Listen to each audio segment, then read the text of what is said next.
The Masque of Red Death by Edgar Allan Poe.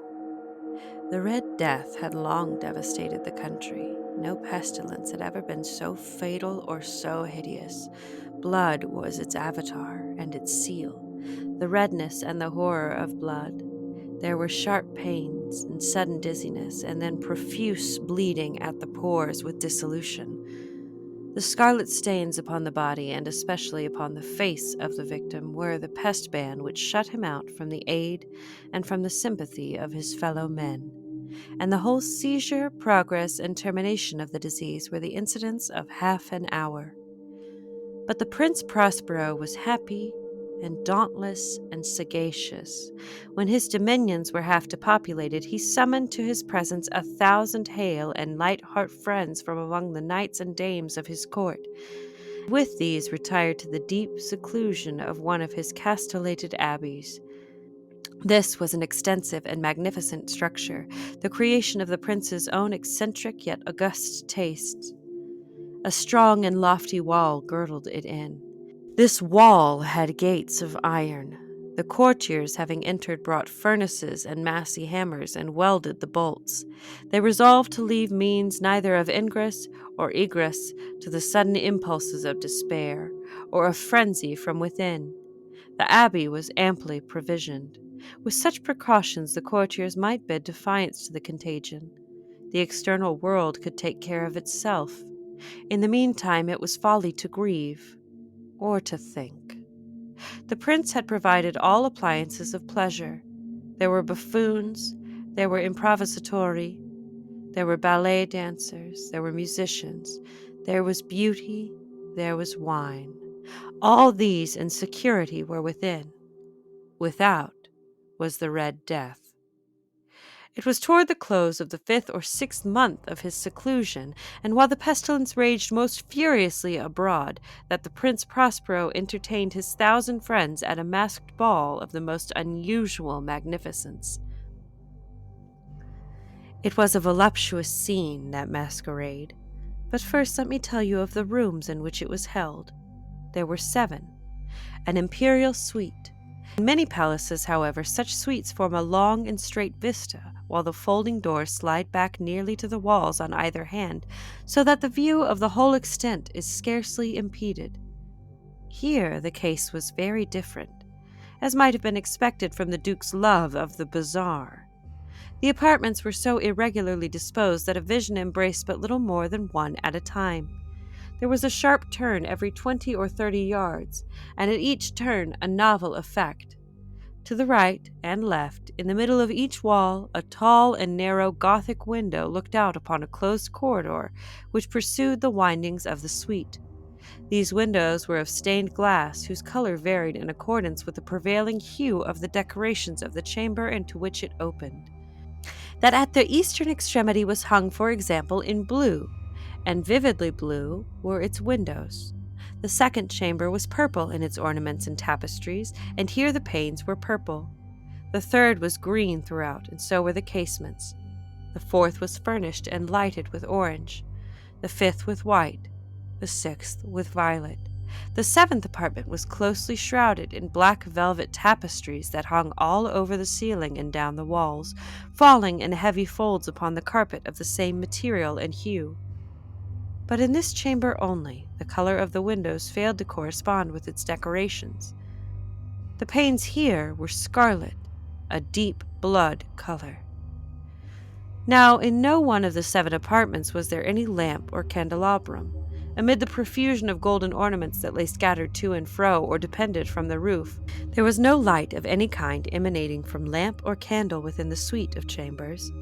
But in the corridors that followed the suite there stood, opposite to each window, a heavy tripod, bearing a brazier of fire that projected its rays through the tinted glass and so glaringly illumined the room. And thus were produced a multitude of gaudy and fantastic appearances.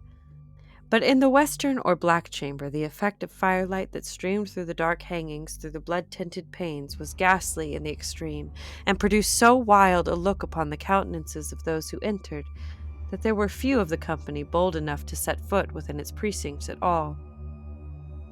It was in this apartment also that there stood against the western wall a gigantic clock of ebony.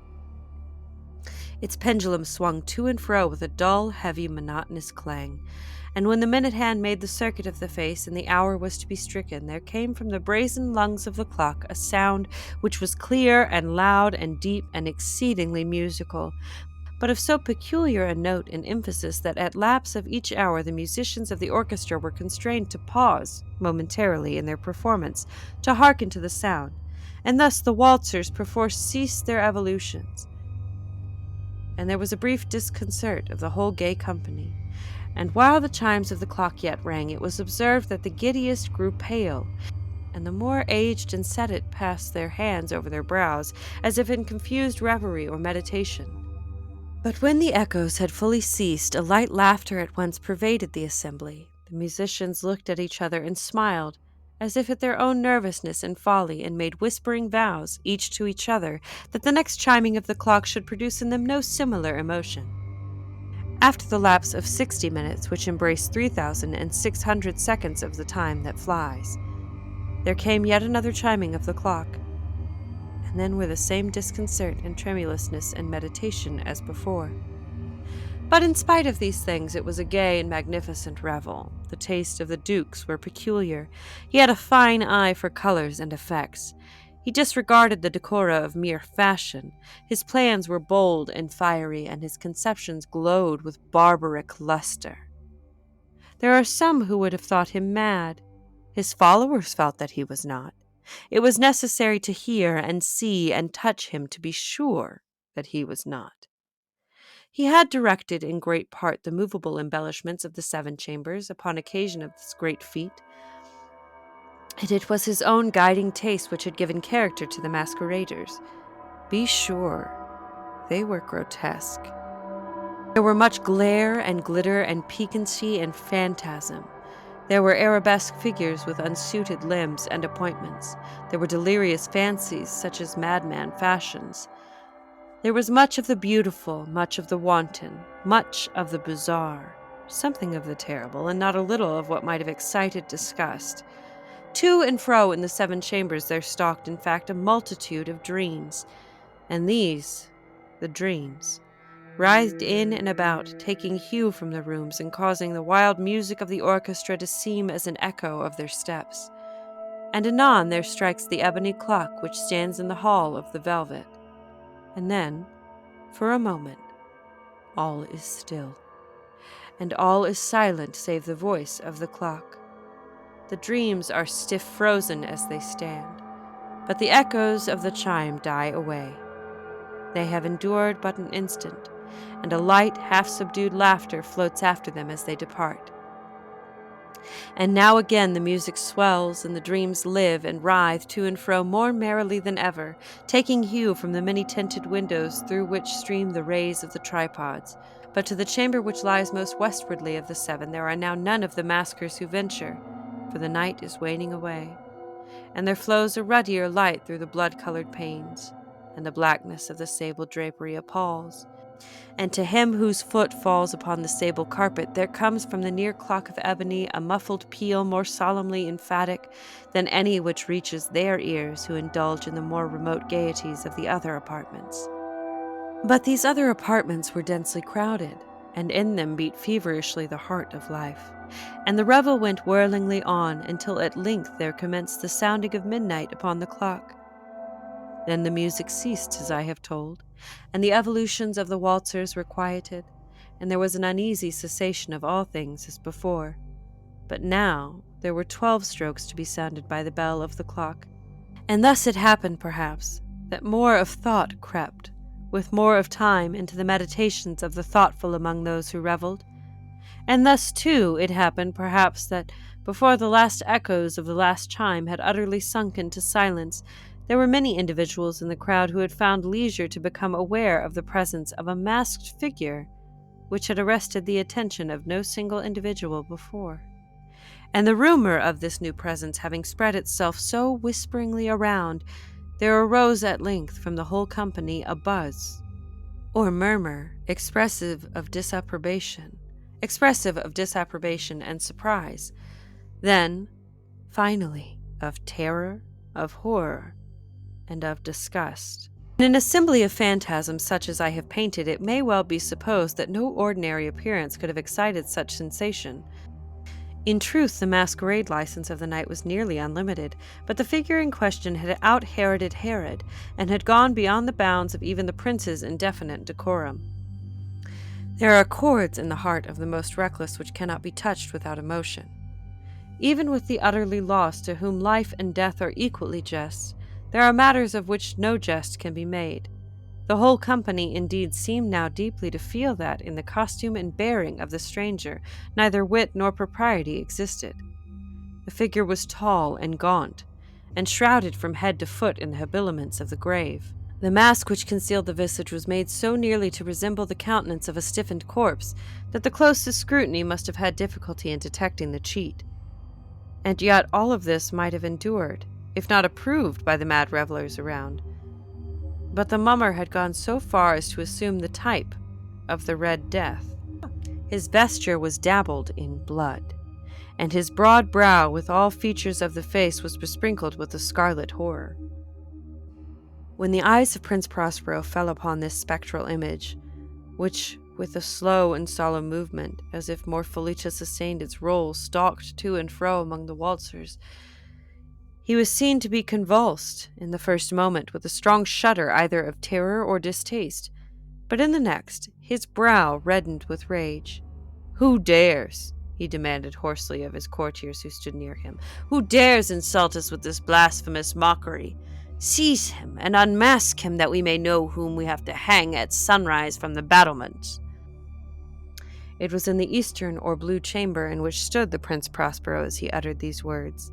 They rang throughout the 7 rooms loudly and clearly, for the prince was a bold and robust man, and the music had become hushed at the waving of his hand. It was in the blue room where stood the prince, with a group of pale courtiers by his side. At first, as he spoke, there was a slight rushing movement of this group in the direction of the intruder, who at the moment was also near at hand, and now, with a deliberate and stately step, made closer approach to the speaker. But from a certain nameless awe from which the mad assumptions of the mummer had inspired the whole party, there were found none who put forth a hand to seize him, so that, unimpeded, he passed within a yard of the prince's person, and while the vast assembly, as if with one impulse, shrank from the centers of the rooms to the halls, he made his way uninterruptedly, but with the same solemn and measured step which had distinguished him from the first, through the blue chamber to the purple, through the purple to the green, through the green to the orange, through this again to the white, and even thence to the violet, ere a decided movement had been made to arrest him. It was then, however, that the Prince Prospero, maddened with rage and the shame of his own momentary cowardice, rushed hurriedly through the 6 chambers, while none followed him on account of a deadly terror that had seized all. He bore aloft a drawn dagger and approached, in a rapid impetuosity, to within 3 or 4 feet of the retreating figure, when the latter, having attained the extremity of the velvet apartment, turned suddenly and confronted his pursuer. There was a sharp cry, and the dagger dropped gleaming upon the sable carpet, upon which, instantly afterwards, fell prostrate in death the Prince Prospero. Then, summoning the wild courage of despair, a throng of the revelers at once threw themselves into the black apartment, and seizing the mummer, whose tall figure stood erect and motionless within the shadow of the ebony clock, gasped in unutterable horror at finding the grave cerements and corpse-like mask which they handled with so violent a rudeness untenanted by any tangible form. And now was acknowledged the presence of the Red Death. He had come like a thief in the night, and one by one dropped the revelers in the blood-bedewed halls of their revel, and died each in the despairing posture of his fall. And the life of the ebony clock went out with that of the last of the gay, and the flames of the tripods expired, and darkness and decay and the Red Death held illimitable dominion over all. The Masque of Red Death by Edgar Allan Poe. Thank you so much for listening. I've been Devon Ray. Stay spooky, everybody.